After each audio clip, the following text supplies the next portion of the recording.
All right. So our wonderful speaker, Professor Joni Kinsey, she is a professor of art history at the University of Iowa.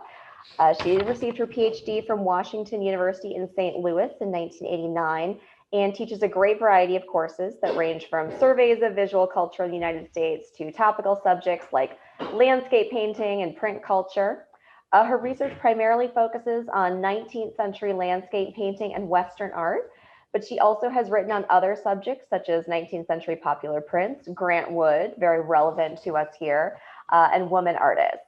She's the author of 4 books, Thomas Moran and the Surveying of the American West by Smithsonian Institution Press, Plain Pictures, Images of the American Prairie, again, Smithsonian Institution Press, The Majestic Grand Canyon, 150 Years in Art from First Glance Books, and most recently, Thomas Moran's West, Chromolithography, High Art, and Popular Taste from the University of Kansas Press.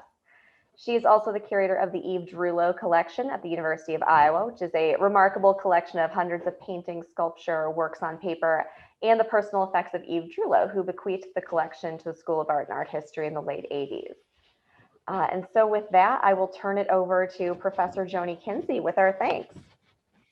Good afternoon, everyone. This is a pleasure. I wish we could all be together in the same room, but Zoom makes all things possible these days, and it's nice to be here. So as you know, the title of today's discussion is Grantwood's Lithographs, Art for the Public During the Great Depression. And I know I'm probably speaking to a lot of people that know a lot about Grantwood, and I know a couple in particular that are here. But to put this particular array of prints into context, there are several different ways we can approach them. Essentially, during the Great Depression, as I'm sure you all know, the economic circumstances of the country were disastrous, and that certainly affected all kinds of aspects of life, including the art world. Perhaps you're aware of perhaps the most notable works of art during the Depression are probably the post office murals that are still rather ubiquitous around the country, especially in small towns. But prints were a major art form during this period. They were both federally sponsored and produced privately by individual artists, but also for commercial purposes. And in part, that was because they were inexpensive and were disseminated broadly to a vast public, both by the federal government and in many other different kinds of ways. So Grantwood's prints, there are 19 lithographs and then 4 color lithographs, are all part of this decade that, as we see here on the upper quote, the decade was perhaps the most significant era in America's effort to link art and democracy. Part of the reason prints are so viable in that regard is that they are made in multiples, and we're going to talk briefly about that in a moment. And then Grantwood certainly was very much an advocate of this idea of art for the public, art that was meaningful to a wide array of Americans. He said, art that loses contact with the public is lost.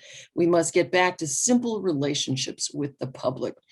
So there were many different ways in which art for the public, art for the masses, was developed, was promoted, was disseminated, and was received during this period. Here you can see a phrase that we're going to see reiterated in a different context, a work of art, of American art in every American home, part of National Art Week.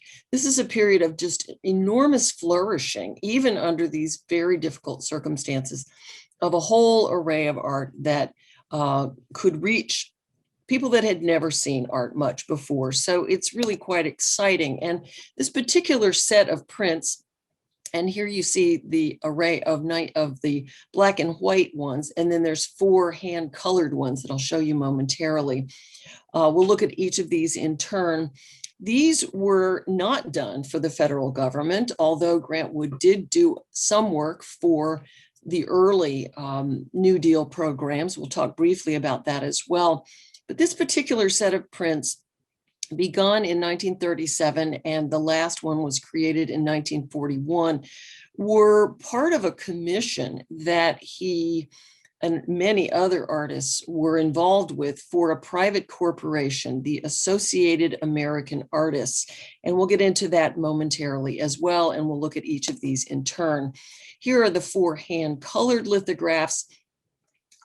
These are kind of a special set that he had some arrangements to benefit his family in some interesting kinds of ways, and we'll look at that too. But to begin looking at this particular set of prints by Grantwood, they are lithographs, and there are many different modes of printmaking. Lithography is only one of them. I'm sure you've heard of etching and engraving, perhaps woodcuts, wood engraving also. It's a different one as well. All of those other methods used either raised surfaces or grooves that carry ink. Either the ink is carried on a raised surface like a stamp pad or a groove, and the ink is more or less kind of sucked out of those grooves. But lithography is what's called planographic. It is absolutely flat. It is made on, at least in the traditional method, and this is how Grantwood did it, on very thick limestone blocks. It's a special, very tightly grained Bavarian limestone. It was a relatively new medium, whereas engraving and etching are centuries old. Lithography was invented about 1800 in Germany by this man that you see on the left. And essentially, it's based on the principle or the fact that oil and water don't mix. So just to give you a little sense of how these are made, the image is drawn on the smooth limestone with a grease or oil-based pencil or crayon. It can also be almost liquefied and painted on, but the image is created with this greasy medium. Then, and I am skipping some steps, there's a little bit more to it, but I'm doing the most simplified process. The stone is dampened and the greasy image resists the water. Again, oil and water don't mix. The clean parts of the stone accept the water. Then the damp stone is inked with a grease-based ink, and the greasy image on the stone accepts the ink, but the damp clean stone repels the ink and remains clean. Then paper is laid over the inked stone. You run it through a lithographic press, and then the finished print is pulled. It's just literally pulled off. This process of inking that can then be repeated almost endlessly. Lithography is a very durable medium, and many, many prints can be pulled, all of which are essentially identical.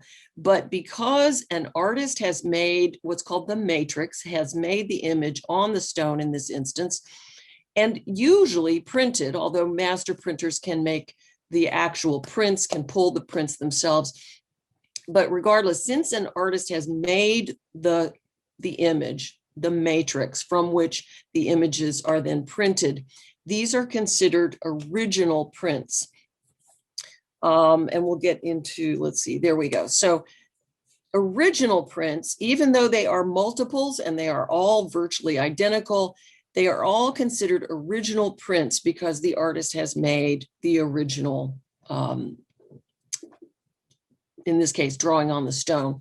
Reproductive prints, however, and an image is made by an artist, but then it is usually photographically replicated and printed by others. It might seem a subtle distinction, but this is the difference between an original lithograph, or original etching or engraving that is worth some money, as opposed to, say, a poster or a magazine illustration, a book image. Those are all reproductive prints. So usually original prints, again, made in multiples, they're made in what are called editions. And again, the rarity or the limited edition also helps enhance the value, are usually hand signed. Now, sometimes you can find reproductive prints that are hand signed by an artist, but these are not considered original prints. These are not going to be valuable original artworks. So I just wanted to clarify that, because yes, original prints are made in multiples. That's why there are many of these around, but they are nevertheless special because the artist made the image on the stone. The other really distinctive aspect of lithography, certainly that distinguishes it from etching and engraving or woodcuts for that matter. Those are all entirely line art. Elements of shaded areas can only be produced, as you can see down here in this lower area, through either dots or lines. And so shading effects, modulations of tone are not in fact continuous, but only made through line. Lithography, on the other hand, replicates drawing, whether it's pencil or charcoal, much more effectively. It looks a lot like either pencil drawing or charcoal drawing. This is a continuous tone medium, and that's one of its really distinctive characteristics. So lithography, because it's durable, it's relatively inexpensive to create, became a very important medium in the 19th century and beyond, and emerged really only as an art form because it was so commercially oriented for so many years in the 20th century. And one of the ways in which there we go. One of the ways in which this particular set was marketed was as an original print series by an artist, and these others by the Associated American Artists group were as well. These are artworks by an artist. Grantwood did not actually do the printing of them. He would draw on the block, he would ship the block to New York, and those prints were then made in editions of 250, mostly. There's one that was a shorter edition, a smaller edition, but they were printed by a master printer. So just a little bit of context before we get into that commission and some of the other aspects about the AAA, the Associated American Artists. Let's just think a little bit about the Depression. This ensued rather dramatically with the stock market crash in October of 1929, and literally the bottom fell out of the economy. Both millionaires and ordinary people were suddenly either bankrupted or put out of work. And of course, it's a kind of downward spiral. When businesses go out of business, people are put out of work. And there were no safety nets at the time. There was no unemployment insurance. There was no Social Security. Those were all innovations of the New Deal under the Roosevelt administration. And so many people suddenly were quite desperate. One of the effects of this, and there were many effects, was that the gallery scene, the art buyers, were not buying art anymore. The galleries were going out of business. And this introduces our entrepreneur, the mastermind of the print program that we're looking at, the Associated American Artists. This man, Reeves Lewenthal, had been formerly a reporter and also a publicity agent for several artists' organizations, but he was in the gallery business when the market dropped, and he was anxious for a new way of making a living, of supporting artists, of helping people find art and see art. And so new markets were needed, new ways of selling art. He came up with this rather novel idea. And here's a quote from him: "Fine art should be available to all persons, regardless of wealth, if a healthy democratic national culture is to be permanently founded." He launched his plan in 1934, which was to hire artists, to commission artists to make a series of prints. And these would be printed, again, in New York, and he would sell them both in his gallery, but also in department stores and through the mail. This particular marketing strategy, today we'd call it a business model, was very unusual, quite new and innovative. And artists received a flat fee of $200 per edition. Most of the editions were 250 prints, and then they would stop the edition so as to limit the numbers. The prints were made, as I said, in New York. The artists would make them wherever they were, ship the stones to New York. They would be printed, and then the prints would be shipped back to the artist for signing, and then shipped back to New York again for distribution. average homes in the 1930s, were modest in terms of ordinary folks, modest in terms of what was on the walls, maybe family photographs, hand crocheted samplers or embroidered samplers. Most people, of course, did not have anything like original art. They might even cut up calendars and frame those for their walls. So the idea of we'll come back to these. The idea of having a signed original work of art for only $5 was very appealing. And this was exactly how the AAA marketed these works of art. They banked on the fame of some of the more notable artists that were making prints for them and put advertisements in magazines and newspapers all over the country. So for $5, you too could have a signed original work of art by Thomas Hart Benton or John Stuart Curry or Grantwood or some 65 or 53 other artists. The numbers changed over time. At this point, Grantwood and Thomas Hart Benton and John Stuart Curry were very well known. They were in a featured article and cover story in December on Christmas Eve of 1934, the featured artists of Time magazine. Thomas Hart Benton was the first artist to be featured on Time magazine's cover, especially in color. This was a new thing at the time. And then you open the pages and there's Grantwood and John Stuart Curry with several pages of an article that was all about the new style that was sweeping the country of great interest to a lot of people called regionalism. And regionalism was essentially subject matter that dealt with one's home region. And all three of these artists were Midwesterners. Grantwood, of course, was from here in Iowa. John Stuart Curry was from Kansas, and Thomas Hart Benton was from Missouri. But there were a lot of other regionalists elsewhere making images of their regions in other parts of the country. But these were the big three, as they've been called, the most prominent advocates of this new phase of American art known as the American scene.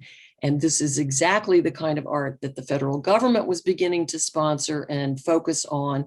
And so there was a great deal of interest in this at the time.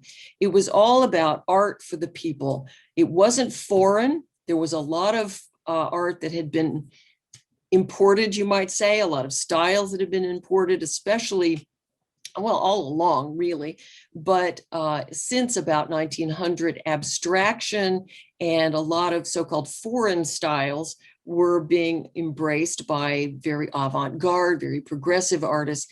And this mode was something of a reaction to that. These artists wanted to be American, and they wanted to appeal to Americans on terms that average people could understand and appreciate. So all of these things are kind of coming together, a new mode of marketing art, a trend that a lot of people found appealing, and ways to provide art to ordinary people. So here are some other prints, just a very few of many, many, many that the AAA sponsored. And so you can see the array of subjects. There was just a whole variety of types, both rural subjects. You can see farmers, you can see barns, and there's a seascape. There were urban scenes. Here's two women at a job. I think it's called the job interview. People in bars, people dancing, rural subjects. This one's called Thanksgiving. Both men and women were included in the AAA, and this was a win-win all around. Reeves Lewenthal found a new market for his dealership. The artists had a new patron. Their works were disseminated widely. Their fame went up, and ordinary people were able to put original art on the wall. Thomas Hart Benton's print early in the AAA program here called Plowing It Under, they're related to a particular painting that he made, sold out immediately average folks could really appreciate, especially farm families, that the new federal programs that were attempting to get a grip on the farm crisis were actually paying farmers to plow under their crops because there had been a glut in stock, essentially commodities over stock, and farmers were being paid to plow under their crops, which was heartbreaking. But at the same time, here, Thomas Hart Benton is embodying that. One of the things too that you notice here is the painting is oriented this way to the right, the print is oriented to the left, and that is a factor in many different kinds of printmaking. As the image is drawn and the print is made, it flops the image to a mirror image of the original drawing. Here are a couple of others. Here's Thomas Hart Benton's threshing wheat down below. And in this case, he's actually flopped the image as he made the print, as did John Stuart Curry's Line Storm. Here's his painting, and here's his print. There isn't always a one-to-one relationship with a painting and a print, but often it is the case. So here's some more of the advertising. This time they've got 36 artists in the dealer gallery and some 40 etchings by them. This is the very first presentation, and you could choose from a catalog for $5 a piece. And I certainly enjoy seeing, as I'm sure you do, what, only $5 for this signed original by Thomas Hart Benton? He's one of the country's finest artists. Yes, and not only Benton, but Grantwood, Curry, Lucioni, and now 63 other great American artists. Notice too that they include the word etchings, and there were a few etchings, but the first advertisement actually only said etchings, even though a lot of these were in fact lithographs. There was something of a commercial taint about lithography for a while. It was considered a reproductive medium in the commercial realm and not yet really a fully fledged fine art medium. That would evolve over time and lithography would become more acceptable. And here you see some more of these advertisements, and here is Grantwood's own photograph along with Benton and Curry, and in this case, Eugene Higgins. The AAA was hugely successful. In 1935, the first year in 34, they didn't make a profit because they had so much overhead getting started. But the second year in 35, they earned a profit of $50,000, and it only went up from there. By 37, they had sold some 70,000 prints. Now that's all of the AAA, with now somewhere in the neighborhood of 63 artists making these. By 1939, the AAA had an impressive new gallery on Fifth Avenue in New York with 21 employees and 8 galleries within this space. And Lewenthal increasingly became not only a dealer, but something of a broker for a number of the artists that he represented. He began to sell their paintings as well as these prints.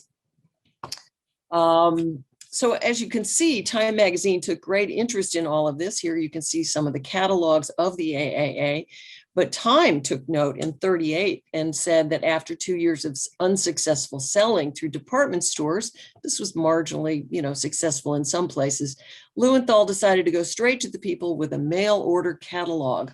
His first advertisement brought 3,000 letters, and in the next 2 years, 120,000 people wrote for catalogs and 70,000 bought pictures. In 1937, the 53 artists, members of the Associated American Artists, made 103,000, and nothing more was more thoroughly exploded than the old notion that plain Americans won't buy black and white pictures. This was just a phenomenon, really successful. And yes, Grantwood embraced the whole plan. He thought this was not only a great idea for him financially, and we can talk a bit about that as well, but he really thought this was a great idea for American art. He said, "I am so thoroughly convinced of the value of the $5 original lithograph as the most effective means of producing an art-minded public for the future that I would be delighted to sign a long-time exclusive contract with the AAA tomorrow." So let's look at these prints. In 1937, when Grantwood started his lithographs, he actually had signed up to do so in 34, but he didn't actually make his first print until 37. He was living here in Iowa City. He had been born, just to give you just a bit of background about him, if you don't already know, he was born on a farm near Anamosa and lived there until he was 10 when his father died, and his family, his mother and his brother and sister, moved to Cedar Rapids. He went through public school in Cedar Rapids and graduated from high school, from Cedar Rapids High School, immediately went off for a summer art course in Minneapolis. And this was his launch into the art world that he pursued the rest of his life. In 1928, he received a very important commission. He was already being supported by local Cedar Rapids businessmen, but in 1928, he received the commission for the Veterans Memorial window in the new Veterans Memorial building there in Cedar Rapids. And this was his launch into a really significant phase of his career, because up to that point, he actually had already gone to Europe a couple of times. He was still working in a kind of qualified quasi-impressionistic style, but with the work necessary for the window, he went to Munich, Germany, and there saw all sorts of different kind of art that when he returned to Cedar Rapids in 28, late in 28, early 29, he began to change his style into the more mature, kind of crisp, focused Grantwood style that we recognize. And it was at that point that he really saw himself as being an Iowa artist, painting for Iowans, and his career took off, especially with Grantwood's American Gothic in 1930. And very, very quickly, he became one of the most famous artists in the country. By 1934, as we just saw, he was right there on the national forefront in Time magazine. The career continued with a lot of paintings in 32, 33. He taught at the Stone City Art Colony in 32 and 33 in the summers.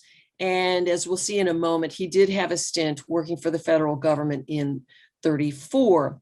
And it was at that point that he moved to Iowa City. And I'm kind of really, compressing his biography here. But by 34, 35, he was living in Iowa City, and he was working primarily for the University of Iowa as an art professor. He was continuing to make art, but his painting work had slowed, and he was beset by a number of financial problems.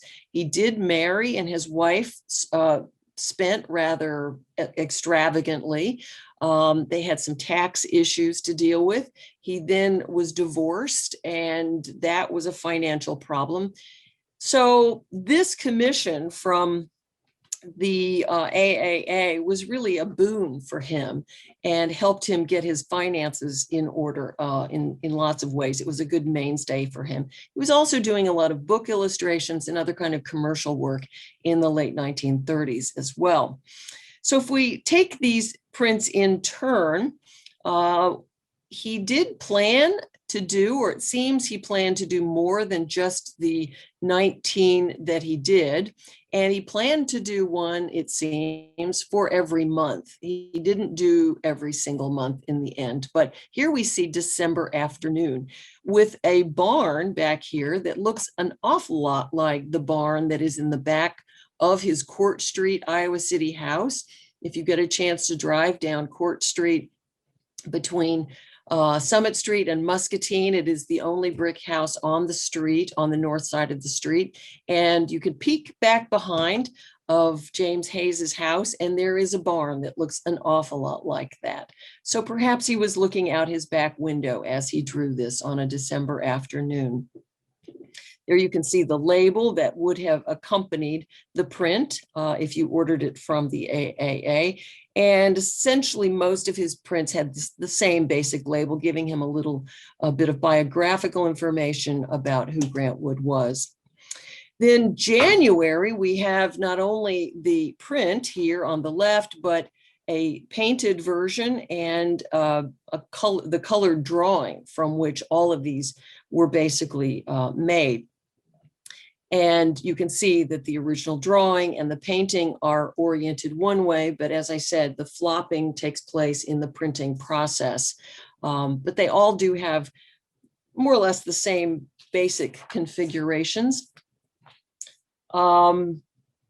January of the prints for the months is the only one for which he made a painting.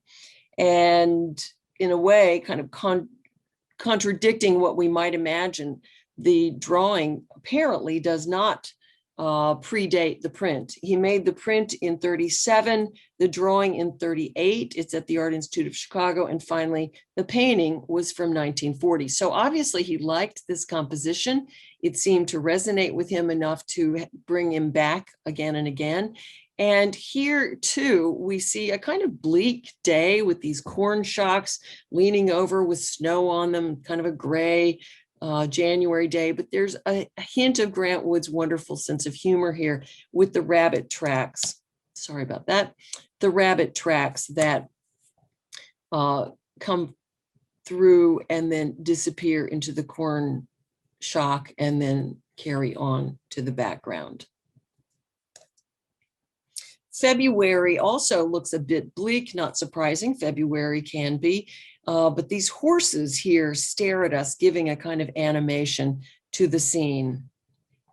This was a smaller edition, just 100, and it's from 1940. So I'm not taking these chronologically in the order he made them, but rather grouping them a little bit more thematically. Moving into spring, almost our own time here, tree planting group, and this is related to his painting called Arbor Day, a one-room schoolhouse with a wagon and horses and children, all oriented towards the central focus here of planting a tree for Arbor Day. And the print uses a kind of focused up close example of that basic grouping there as well. In the spring, we see a farmer standing rather proudly with his spring fields in the background, his shovel in hand, looking forward to the growth of those crops as they emerge in the spring. And this isn't directly related, but certainly a companion in a sense to one of his significant paintings of this same period, Spring Turning, with these wonderfully swelling Iowa hills in the background and the farmer with the team plowing a quilt-like landscape there in the foreground. The print called Fertility echoes aspects of his famous American Gothic with the house we all know from Eldon, Iowa, back here in the background. There's the house. There it is in the background of the print, along with a very ample barn and silo and a perfectly aligned array of corn. So this idea of a sort of swelling fertility is everywhere evident in this one. July 15th, maybe young corn is a little bit earlier in terms of season, but nevertheless, they do have certain similarities in that aerial overview, almost a kind of bird's eye view across the landscape with that quilt-like effect of the farm fields in the distance and a little house tucked here in the corner. Maybe that's a barn. It's a little hard to tell. Approaching storm and seed time and harvest move us into the fall with the harvesting of crops. Here we have the shocking of wheat and the drying of seed corn. The farmer brings the hand-picked ears in for drying for next year's seed. And both of these focus really on the work of the farmer. Grantwood was all about work and labor, as was so much of the Depression's era art, because of course, labor during this time was the most prized thing that anybody had, was meaningful work and being rewarded for that work. I should have put this one really with the earlier ones with February and March, because of course that is the name of this one. But here we have the remarkable design elements of the bend in the road. Grantwood was very careful about his design. And as he taught his students, he would help them understand almost geometry principles in the way compositions are arranged. And he would organize his compositions into thirds and work all kinds of elaborate geometric arrangements before he really took pencil to paper to really start to draw that. And we see a certain amount of that kind of geometric structure in this design as well.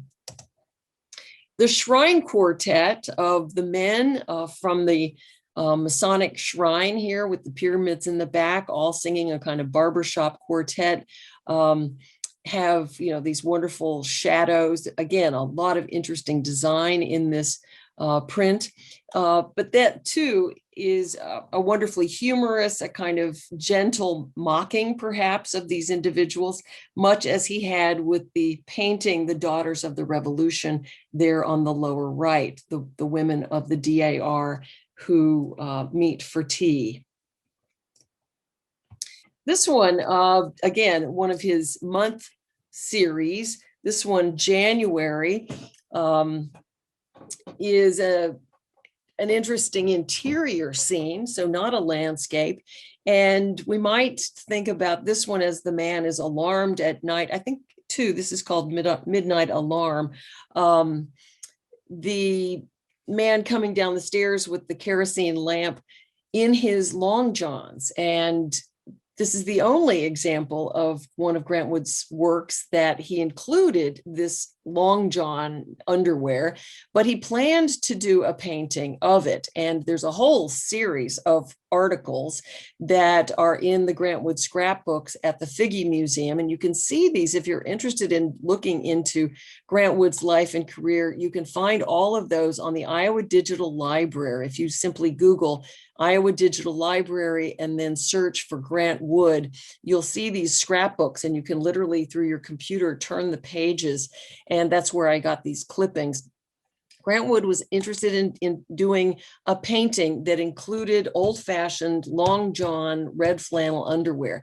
And for whatever reason, he couldn't seem to find a pair. So he put an ad in the newspaper and asked people to let him know if they had a pair. And finally, yes, someone in Minneapolis said, "We've got a pair of these." And there was a lot of discussion in the newspapers about this. He was going to paint a painting called The Bath, but in fact, The Bath 1880, but in fact, he never did. But this is the only example that I know of, at least, in which he includes at least maybe those long johns, I'm not sure. Another more personal image in the series is this one called Honorary Degree. And there we see Grantwood himself, a self-portrait, getting an honorary degree from these two very tall, rather, lanky individuals. He did receive several honorary degrees, and this brought him great amusement, as you can see there.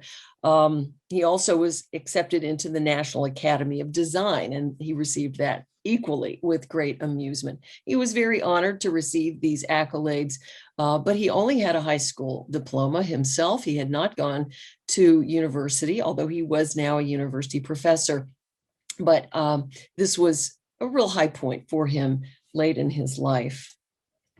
This particular print has an interesting history. It's called Sultry Night, and it shows a farmer out after a long, hot day, giving himself a little shower at the horse tank after dusk. He did another one. This is a drawing, not a print, called Saturday Night Bath, with two young men out doing the same thing. And Grantwood said that this, was really quite a common thing on the farm. And I'm sure that I know he was right about that. My father was a farm kid, and he remembered this as well. Grantwood was quoted in the paper saying, "In my boyhood, no farms had tile and chromium bathrooms. After a long day in the dust of the fields, after the chores were done, we used to go down to the horse tank with a pail. The sun would have taken the chill off the top layer of water, and we would dip up pails full and drench ourselves." So this was a very ordinary thing for him, but of course it was received with a certain amount of eyebrow raising on other people's part. And because it does show a full frontal male nude, this was ultimately deemed by the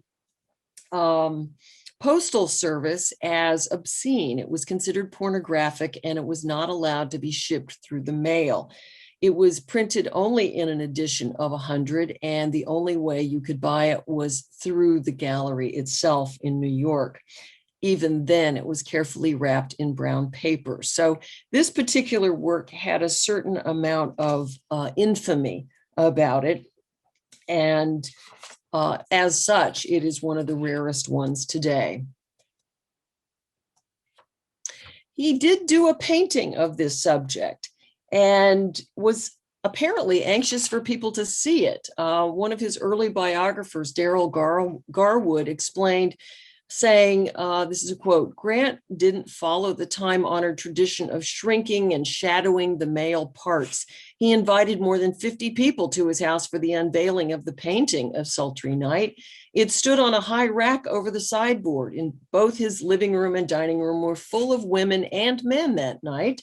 Strange to say, it was the men rather than the women who were embarrassed." When Wood attempted to exhibit the painting, it was strongly recommended by the jury of that exhibition that it be withdrawn, because in the case of this painting, the male standing with the bucket was over here, and Grantwood retrieved the work of art from the show, but then decided to cut it in half and remove the offending part. He apparently burned this section in his backyard and then presented it to the collector who had asked to buy it in only this form. And apparently he had wanted to purchase the entire work, but that side of it was now lost.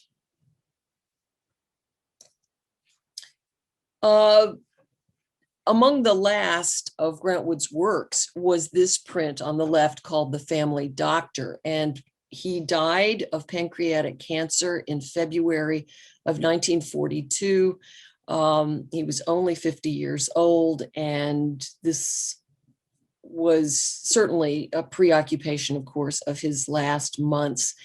So perhaps it is not a coincidence that his last print, issued in 41, was of the doctor's hands with the stethoscope and the thermometer and the clock that is ticking.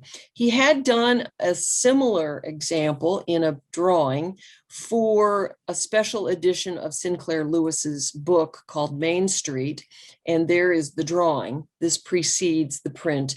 This particular print was a special commission for the AAA by Abbott Laboratories that they commissioned to distribute to probably doctors and pharmacists as a gift. So this was a little bit of a different part of that commission. The prints were sold, some in department stores as well as through the mail. And this particular photograph on the left shows not only the prints there on the wall, or a few of them anyway, but also Grantwood's lounge chair that he designed because he found it comfortable, and he actually had some of these manufactured and sold along with the prints. And this is not Grantwood actually standing there. This is a cutout of Grantwood. So this is part of a store display. And this is the label that went along with the chair. The chair was conceived in comfort and dedicated to the principle of utter relaxation. I hope you like it, along with little stars. He's echoing the Gettysburg Address. And again, he's playing with American values, American history, American mythology, and appealing to the American public with these kinds of things. He always had a wonderful sense of humor about that. The 4 hand-colored prints published in 1939 were also done in addition, as you see, of 250 there. Grantwood called these dining room pieces, and done in the Currier and Ives technique. And we'll talk about that momentarily. But you can see here we've got fruits and vegetables and tame flowers and wild flowers. These were printed just as those black and white lithographs were, but then they were literally hand colored, much as he said, Currier and Ives prints had been in the 19th century. Perhaps you all know about Currier and Ives, at least in terms of having seen these prints. There are many, many, many subjects within the array of Currier and Ives printed imagery, everything from railroads to farmers to hunters to dining room pieces of fruit, still lifes, and so forth. These were printed for average folks, much as the AAA was doing. They too were sold through the mail. And so this is not an entirely new idea, but rather almost a revival of a 19th century mode of providing imagery for ordinary Americans. And these were hand colored at the Currier and Ives factory, usually by women. And interesting, that's exactly what Grantwood did. Here he is signing one of these, but the coloring of those prints was not done by himself. He did the original drawings on the stones. They were shipped to New York and printed. And then the prints were actually shipped to California so that Grantwood's sister, Nan, the woman who appears in American Gothic, and her husband could do the hand coloring. And this helped support them through the Depression as well. Grantwood made special arrangements with Reeves Lewenthal to make that possible.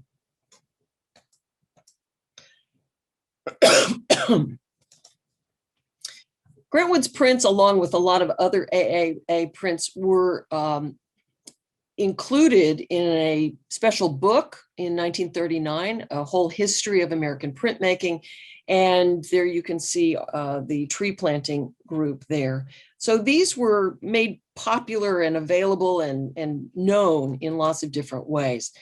The AAA also included Christmas cards in their repertoire, sometimes making versions of these images for greeting cards and Christmas cards. So there were lots of interesting marketing elements of this business. They also moved into color reproductions, and these really were reproductive prints, not original prints. As Time magazine said, the AA has expanded with a course of color reproduction, a portfolio of 12 big color prints of watercolors, pastels, and oils. These were $750, so they were a little bit more expensive. And Grantwood did 3 different examples for this, or he allowed his paintings to be reproduced. So he didn't actually have to do anything extra for these. So the first of these was Woman with Plant.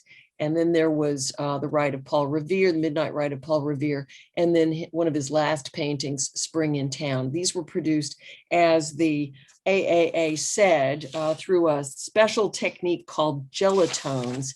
In fact, these were simply reproductive prints and not original works of art, as I tried to explain as we began.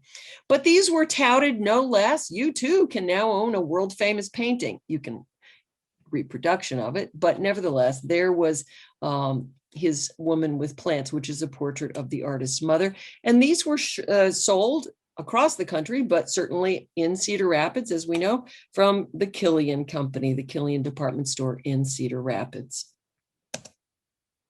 So just to give a brief sort of expanded context of this in regard to the way in which these privately produced prints factor into the larger federal program, and I will make this relatively brief because our time is elapsing. The New Deal put many, many different kinds of people to work, but that did include artists, and there were a number of programs that artists were put to work. The first was called the Public Works of Art Project, the PWAP, and that is the one that Grantwood worked with very briefly in 33-34. The Section of Fine Arts, the Treasury Relief Program, and the Federal Art Project were others. Within the Federal Art Project was the Graphic Arts Division, and that did have a poster division and an original prints division. So there are many, many, many federally sponsored prints of this period, as well as the murals. And here is probably my favorite of all of them because of the great ear of corn that says Iowa. This is in Mount Ayr, Iowa. The New Deal programs for the arts included also a whole array of programming that set up community art centers, not only for the display of arts. A lot of those prints that were made in the federal programs were shipped out for display in libraries and schools and these community art centers, but also art classes were held. Art lectures were held, and as Stuart Davis said, the artists of America do not look upon the art projects as a temporary stopgap measure, but see them as a beginning of a new and better day for art in this country. And they certainly did make a huge impact, not only on the artists themselves of the period, but on people of the period, but even in our own time, because we have a lot of legacy from this today. Grantwood was commissioned as the director of the Iowa program for the PWAP. He hired an array of artists. They began working immediately here on the University of Iowa campus. I'm talking to you from Iowa City, and that's what we're looking at here. Here's Grantwood, and they are working on the murals for Iowa State's library. They made the panels and then shipped them over to Iowa State. Here you see one of them called When Tillage Begins, and then here is that one again, along with the stairwell murals. And we saw those being done there in that black and white photograph. As I said, lots of different programs, exhibitions during this time, all sponsored by these New Deal federal art projects. And one of these does have direct implications for us and any Iowan. These are now the property of the University of Iowa, but they're the state of Iowa's collection.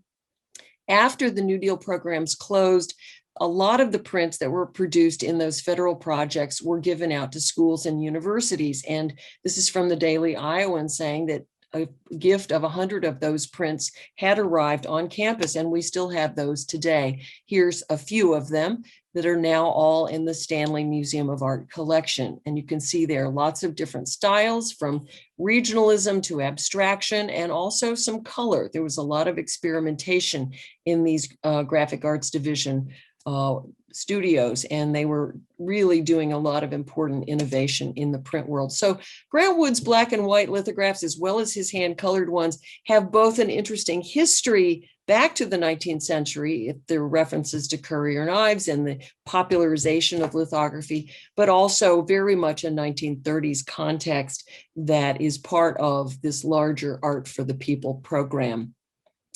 And as I conclude, I just want to give a little acknowledgement too to some other things that the AAA did beyond the print program.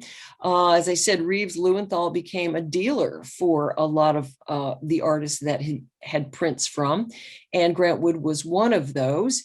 He helped kind of place their work with a lot of different corporations, getting their work known, certainly making some money for the artists and himself. One of these commissions was for the Steuben Glass Company that commissioned a special set of art vases, and Grantwood's was one of those. Here we see the Farmer's Wife with Chickens. The original is in Cedar Rapids at Coe College, and there you see the vase from it.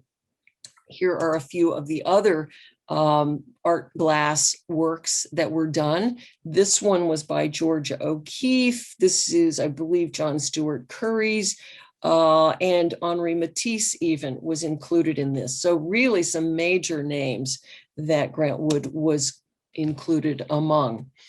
Reeves Lewenthal also arranged for several of his artists, 7 of them, in fact, to go to Hollywood to make paintings in conjunction with a movie that was being produced called The Long Voyage Home, which was based on a Eugene O'Neill story. This movie included a young John Wayne. Here he is, and Thomas Hart Benton and several other artists. Here's Grantwood, got to go tour the Disney studios. They had beers after the filming with the actors. This is the same actor that played Uncle Charlie in It's a Wonderful Life, and also Scarlett O'Hara's father in Gone with the Wind. I don't remember his name per se, but this is Grantwood's painting from that project. And there's their visit to the Disney studios. There's John Wayne and Ernest Feeney, who did a portrait of him. The paintings were shown at the premiere of the movie as it premiered in various theaters, and the paintings toured with the movie to various different theaters. Grantwood was not included with this particular episode, but Thomas Hart Benton was, with The Grapes of Wrath, very important John Steinbeck novel about the Depression and the Dust Bowl and the migration of Oklahomans to California.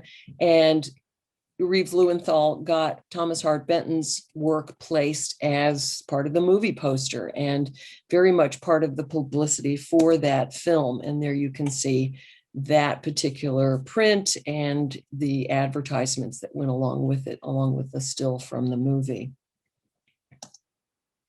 Also, new covers for the novel itself. And this one too wasn't Grantwood, but John Stewart Curry. This is a different episode in which Burt Lancaster was in the Kentuckian, and he helped Benton get, this portrait made, and it appeared on all kinds of things, everything from the poster to actually Kentucky bourbon. So there was a lot of interesting marketing that went on with this innovative program that the AAA began to develop in other ways. Tobacco ads for the American Tobacco Company, and Grantwood was going to be making one of these before he died, but he did not live to see that happen. The AAA actually continued on as a viable business for many, many years. Grantwood died in 1942, but they finally closed business in the year 2000. It was still a very viable company through the 1950s. They continued selling prints, but they moved into home decor, as you can see, with all kinds of things from, kitchen kitchen materials, color prints for the walls, fabrics were included. And this is a partnering with a company called Riverdale Fabrics. They produced a line of fabrics called the Pioneer Pathways, again, kind of building on that regionalism of a couple of decades before. Grantwood was no longer living, but one of his designs was picked up for this, and it was the Midnight Ride of Paul Revere. Here is the painting done in 1931, and here is the fabric produced in 1952. All of these fabrics were advertised as art by the yard. So fulfilling, again, that idea of art for the people, for the public.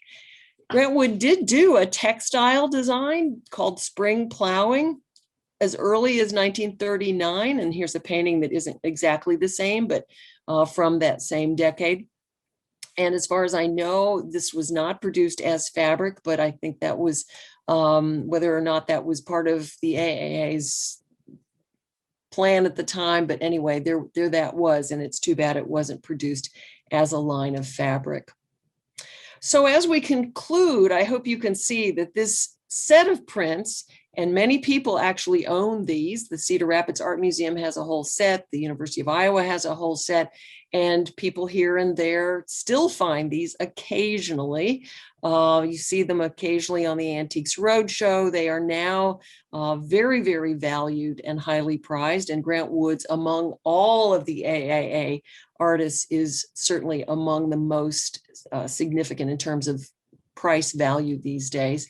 They all have a wonderful history and really quite a bit of meaning for us, both as Iowans, as Americans, and as art lovers. So I hope I can hear some questions and some discussion. I'd love to hear what you have to say about these. And thank you for having me here today. Thank you so much for doing that. That was fantastic, Professor Kinsey. As people formulate their questions and toss them in the chat, I just want to take a moment to thank our sponsors for this lecture series, of course, the Henry Luce Foundation, the McIntyre Foundation, the Esther and Robert Armstrong Charitable Trust, Collins Aerospace, Great America Financial Services, Corporate Donor Advised Fund through the Greater Cedar Rapids Community Foundation, and of course, additional support from the Iowa Arts Council, a division of the Iowa Department of Cultural Affairs and the National Endowment for the Arts. Funds for the Community 2020 of the Greater Cedar Rapids Community Foundation. Of course, members of the Cedar Rapids Museum of Art, of which I saw many here, and contributors to our museum annual fund. And additional educational support is provided by Transamerica. And so I did have a couple of questions direct mailed to me in the chat, so I can start with those. And if people think of other ones, definitely throw them in there. But we had someone wondering what your favorite Grantwood lithograph was and why. Oh, goodness. I do get asked those questions occasionally. It's kind of confusing among your children. How do you do that? I'm a landscape person. I probably simply for that reason would go with one of them. Either of these two, probably just because I love that wonderful rolling landscape. And so quintessentially Grantwood. Mm-hmm. Another question is, what makes a good impression of one of these prints versus a poor one? If you're looking to collect, like, what kinds of things should you look for? Lithographs are remarkably consistent. And so they were also they had a wonderful master printer to create these. I think they very carefully didn't put any bad prints out there. So condition probably would have more to do with how it's been displayed over time and how it's maybe been protected or not protected. One of the things you look for as far as the condition of a print is it yellowed? Is there, I don't have a good example here in front of me, but is there on the back, on the page, is it what's called burned? In other words, is the image different colored than the border, where a mat that was not acid free would have been placed around it? And also light can discolor the paper. Also, there's a kind of mold that's called foxing, little rust spots, almost look like rust spots. You don't want any of those kinds of imperfections. But if the paper's in good quality, good condition, it's been preserved well, kept out of the sun, kept in acid-free mats, that's probably a good condition print. Wonderful. Another question was, he knows that the Corning Museum of Glass has one of those Steuben commission pieces, but was there more than one of those made? Were there multiples? I don't know about that. I haven't looked into how many of those were made. I'm sure they were made in multiples. Yeah, weren't just unique examples. We have Professor Korn with us today, really the expert on Grantwood, and someone I have always, I've been quoting a lot of her stuff here. She might know the answer to that. That's true. We are blessed with many, many experts on this particular Zoom meeting. I don't even know who else is here. Somebody else might be here too that would know.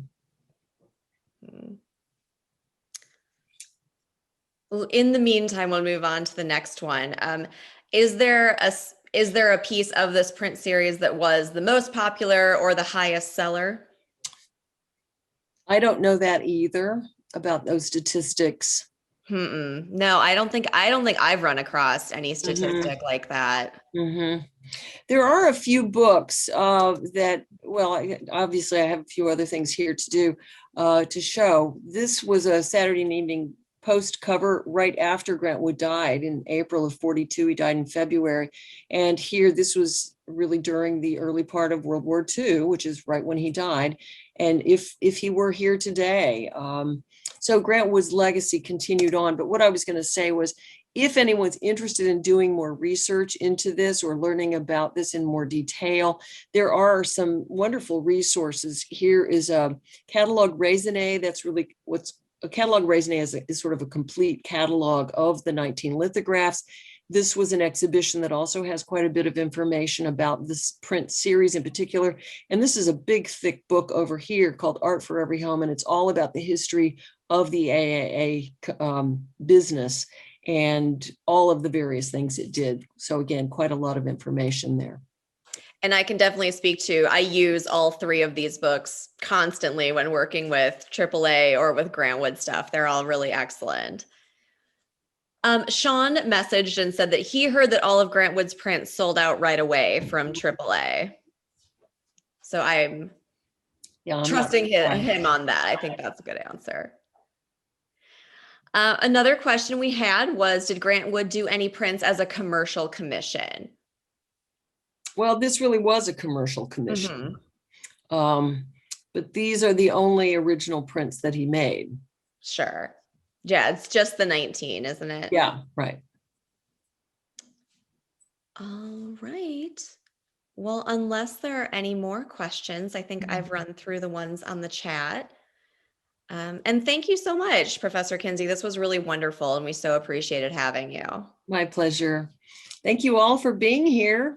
Hope to see you around in person sometime as we all begin to get out and about. Absolutely. And please feel free to come to the CRMA and take in our big moment of Grantwood.